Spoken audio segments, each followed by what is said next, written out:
Good afternoon, colleagues, and welcome to our volunteering webinar today. I'm Mark Simpson from the Culture and Engagement team. Today I'm joined by Niamh Byrne from UCD in the Community and Anna Rooney, who's Volunteer Engagement Officer with Laoighaire Rathdown Volunteer Centre. So thank you very much for joining us. Niamh is going to start by telling us a little bit about UCD and Laoighaire Rathdown Volunteering Centre's volunteering initiative, how we're kind of partnering together to help promote volunteering. I'm going to remind you just briefly about UCD's volunteering policy, and then we're going to hand over to our guest Anna, who's going to talk about starting your volunteering journey. After that, we will try and answer any questions you have, so please feel free to use the Q&A function in Zoom to send us over some questions.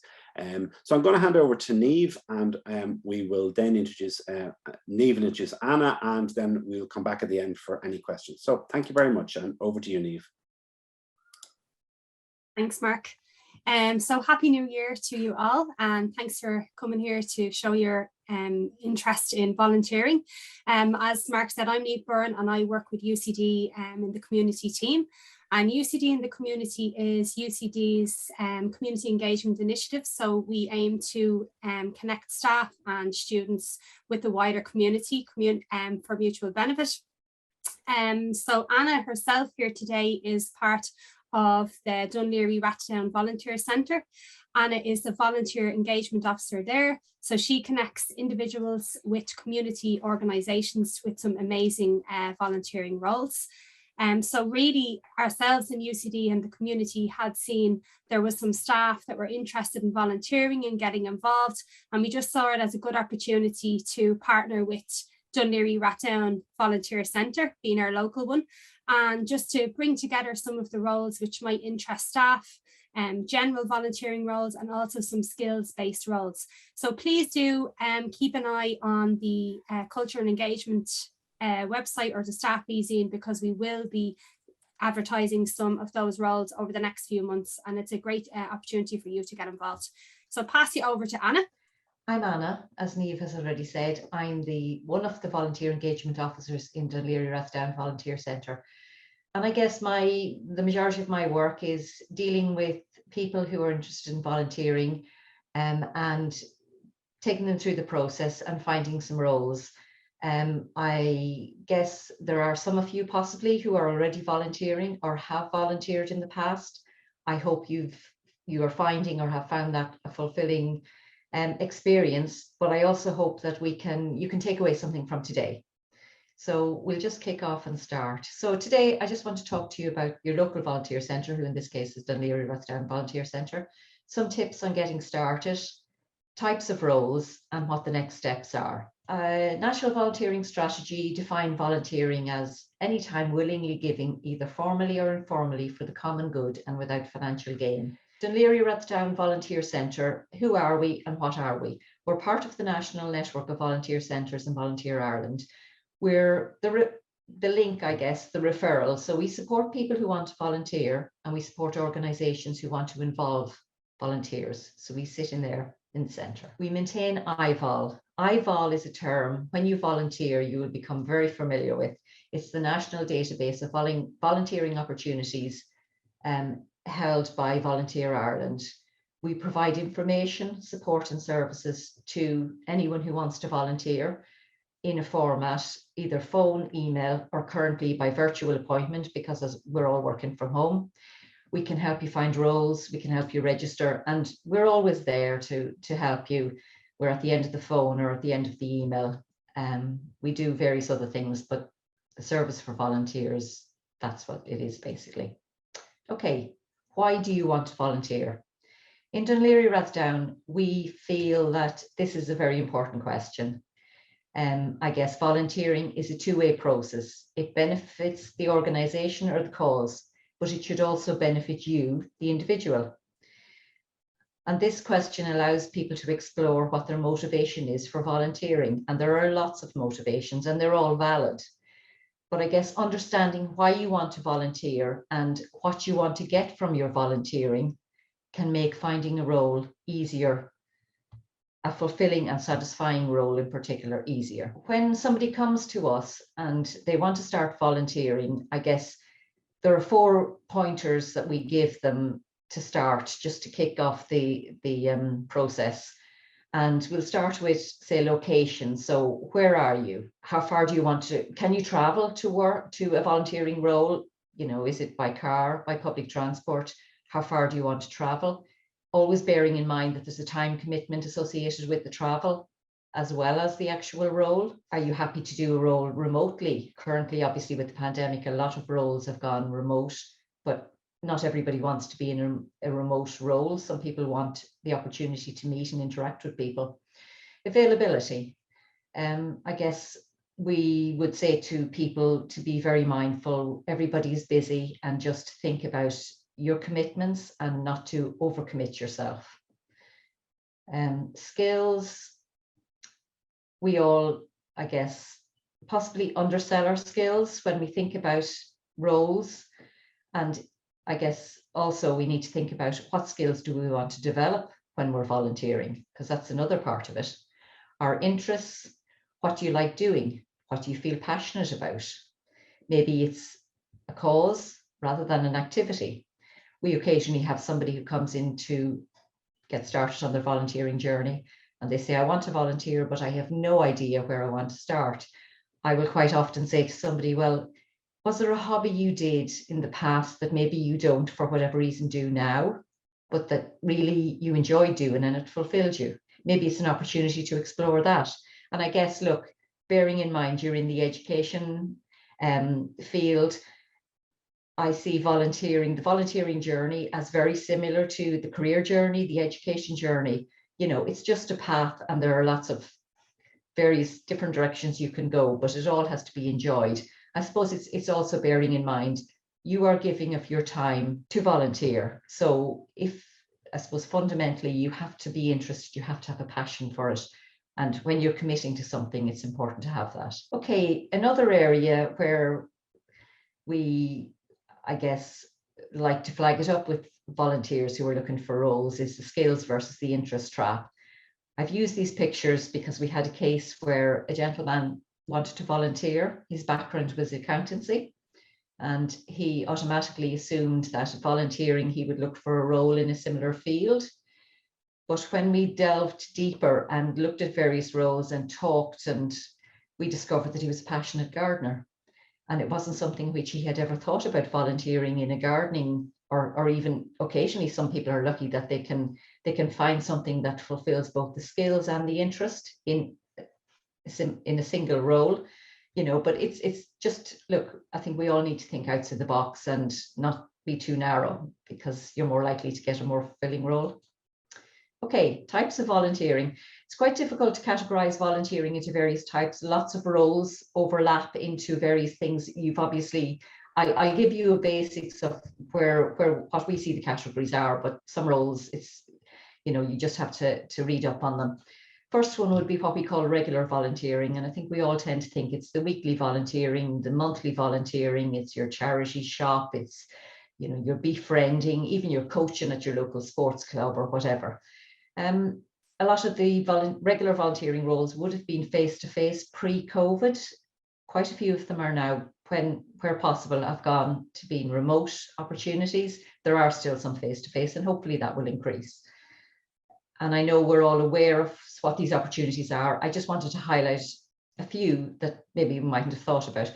We have one currently, actually it's a very new role which has come in, the Anne Sullivan Centre. They're looking for volunteers to help create and adapt accessible books for children who are deafblind. The Dublin Simon community are looking to recruit a variety of volunteer artists, musicians and creatives just to provide activities to service users. And then on the gardening theme, Global Garden Clondalkin, it's a project rooted in gardening and communication through working together. And it's a valuable community resource, and they're actually looking for garden volunteers. You know, so that just gives you some flavor of a few roles. And, you know, bear in mind all these roles, the details, the commitment, what's required, where they are, it's all available in the role description. So I've just picked up some of the text to give you a flavor of what's out there. So that's regular volunteering. Then we have task-based, which is normally virtual volunteering, or also comes under the remit of volunteer from home. These are all volunteer from home, virtual volunteering, these phrases will become you will hear them regularly when you start to volunteer. The idea with task-based is they're more time-bound. So the idea is that you're volunteering to do a task within a time period. For people who are short on time and can't commit to doing something on a weekly or fortnightly or whatever basis, this is where the task-based come in. Okay, just to give you an idea of a few that we have, the big idea are looking for people to build a streamlined CRO process. I think possibly it may be not, you know, it may go on for a little while. So although it's a task, it might be a rolling task, that one. Sickle Cell Society of Ireland are looking for an app developer. Translators and proofreaders are regularly required. And another one which crops up quite often is graphic designer. Now this one was, they were looking for somebody with an interest in human rights and environmental rights to design leaflets and graphics for use on social media. Just as an aside, our manager Claire relays the story on task-based volunteering. When the Volunteer Centre in Dún Laoghaire started, they advertised for somebody to design the strategy and to help with the social media. So Claire met this volunteer in a coffee shop in Dún Laoghaire one morning, and they shared a coffee and had a chat, Claire explaining who we are, what we were about and what our wish list was. The gentleman went away. That was the only interaction he had with Claire. He went away and he communicated via email at whatever time suited him. He had a time scale to do this, and within the time scale, he by email delivered the strategy back to Claire. For us as a volunteer centre, as a charity, you know, a small input from somebody had a huge impact for us because it equipped us better to go and look for funding. Also, we couldn't have afforded to actually employ somebody to do that. So a volunteer giving up the time to do it, saved us money and allowed us to go out there better equipped. So, you know, I suppose it's bearing in mind, small time input can have a huge impact for charities and non-profit organisations. And just to say, actually, on task-based roles, Mark and Paul will have a list, because we will share a list of them on a regular basis, so they will be available for you. Micro-volunteering is another term which you will regularly hear, and Volunteer Ireland described this as bite-size, on-demand, no-commitment actions that benefit a worthy cause. So it's probably, as it says, it is. The Laoighaire Rathdown Volunteer Centre have a dedicated web page on their website for volunteering from home roles, and micro-volunteering opportunities is included in that. So just to give you a flavour of what some of these are, there is one which is, a lot of them actually are research-based, so they're looking for help to test technologies supporting older adults in their home. There's the Letters 1916 to 23 project, help create digital copies of historical letters. I guess for any of us who ever thought, you go in and you look at this project and you think, how does it all happen? Who does that? Well, there's a band of volunteers beavering away, maybe one letter each, but it doesn't matter. It's the sum of the small becomes the big picture, isn't it? Then this one is, as it says on the tin, volunteer with Be My Eyes. The idea, people who are blind, have vision issues, they are signed up and they can access a volunteer on their smartphone if they're out and about and they have trouble reading directions, reading some instructions on something. They can use their phone to actually point at the thing, and the volunteer at the end can actually read it to them and explain it to them. So the impact that can have for somebody is huge. Another one is a volunteer, Translate Without Borders. So it's a language translating. It can be, as a micro volunteering opportunity, it can be a short piece of text. It could be, you know, X number of short pieces of text within a document. It can be spread around. So when they say bite size on demand, it's you do it as and when, and it can be little bits. So that's micro volunteering. And the last category is event-based or community response. I guess we have some people who, from a time point of view, commitments or whatever the situation is, they don't want to do regular volunteering, but they are interested in volunteering, and then this is where event-based comes in. So they're happy to give up a day, a half day or whatever.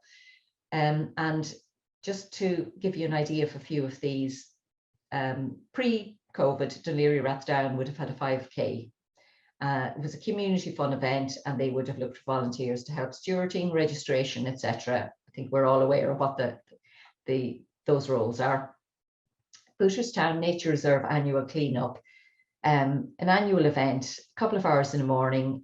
It's lovely. The people who live around that area are asked if they'd like to come along and clean up their area. So the area benefits and people benefit too. And it's a lovely get to know people around there. It's a team building thing as much as anything. Everyone, win-win for everyone there.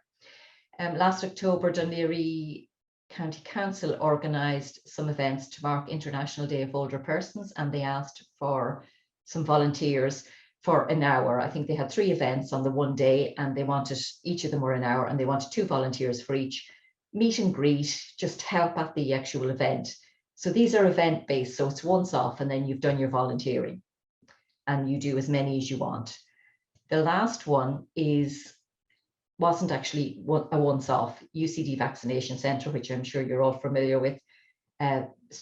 Volunteers who applied for this role, it's a weekly or a fortnightly, so they were volunteering on a regular basis, but so this is classed as a community response as opposed to an event based, if you know what I mean. And there's another, currently Volunteer Ireland are running a program called Community Volunteers, which has been piloted in 7 counties in the country, with the idea being that hopefully it'll be rolled out to all counties.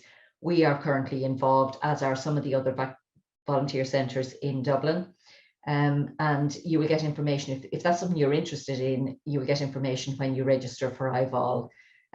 So that's up and going at the moment. And the event that we're currently gearing up for, which hopefully will be starting next week, is the RDS Vaccination Centre, which will be run as a community volunteers event. All that's wonderful, all the roles and whatever. How do I actually do it? Right. On ivol.ie, you can sign up.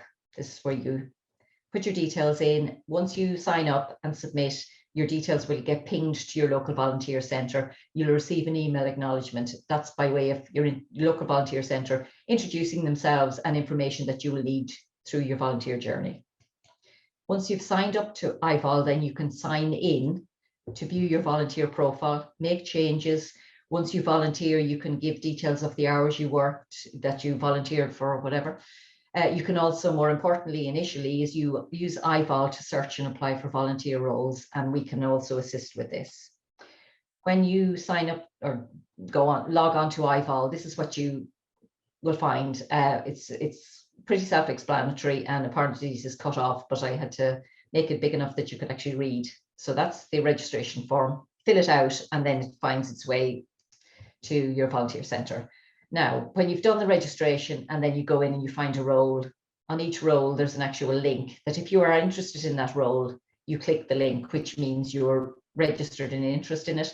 That then sets a wheel of chain of motion.